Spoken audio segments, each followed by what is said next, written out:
You guys, it's the final day of the Patti Pocket Sewalong for construction, and we are connecting our hem facing and our hook and bar. Your hem facing should be all finished on one side, and you're going to start by matching up those notches. And the side that is finished should not be the side with the notches, so you should be able to see those pretty easily, and you're going to match up your center front and center back notches, and then match up the side seams and stitch that at a 1/2 inch seam allowance all the way around. And here it is all stitched on. You can see here I didn't quite have enough fabric, so I sewed my hem facings in a different fabric. And once that's sewn on, you're going to push the hem facing away from the skirt while keeping the seam allowance down underneath, and you're going to understitch that seam allowance to the hem facing. So you can see what that looks like here. It's about 1/8 of an inch away from the original seam, and you're catching that seam allowance underneath. Again, this just helps everything to be turned under nicely so you don't have any hem facing poking out from your hem. And you're going to give this a nice press.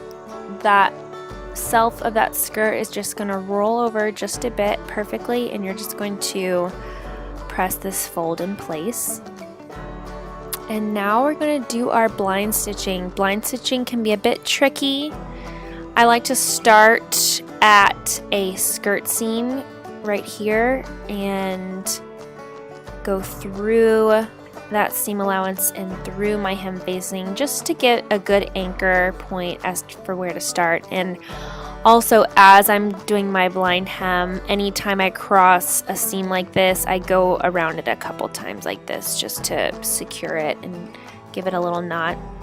So when you're blind stitching, you're actually kind of sewing backwards. So I am left-handed, so I stitch with my left hand. So instead of stitching towards the right, I'm going to stitch towards the left, but with my needle facing towards the right.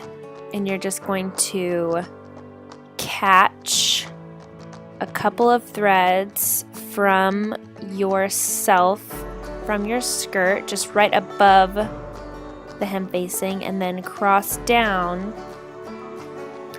and catch a couple of threads of your hem facing. And when you're stitching through your hem facing, you don't want to be catching the skirt underneath.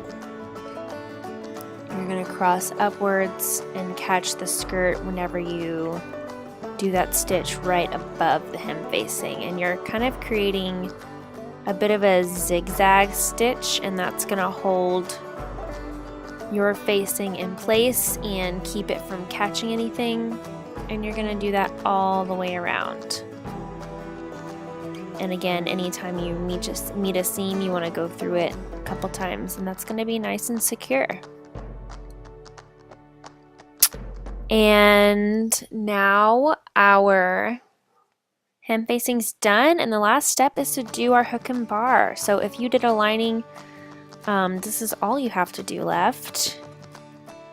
You're going to line up your top waist opening, and the hook goes on the side that does not have the overlap, and you're going to sew that right on the edge there.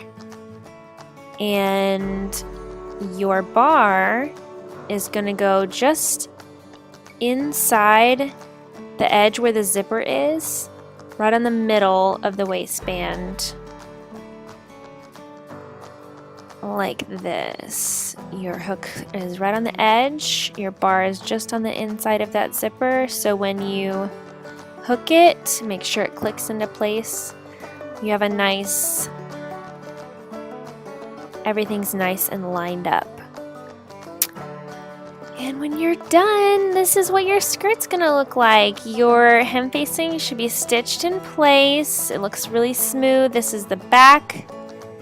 And then from the front, everything looks clean and beautiful. You have that nice French seam on your pocket. And if this is what it's gonna look like from the front, or from the outside, I guess.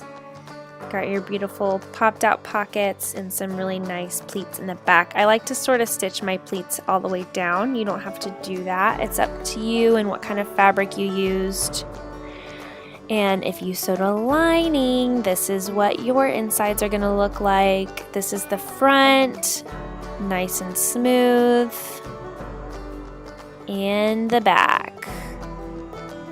This is going to be so comfortable. It's going to give the skirt some nice body. Perfect for winter. That zipper looks so clean. And just for fun, this is what this one looks like from the front. And when that skirt flips up, you get a nice pop of lining. Super cute. And that's it. You made the Patti Pocket skirt. You are awesome. Don't forget to tag me on social media. I'm at Amy Nicole Studio on Instagram, and be sure to hashtag Patti Pocket skirt and Patti Pocket sew along if you follow the sew along. Happy sewing, everyone!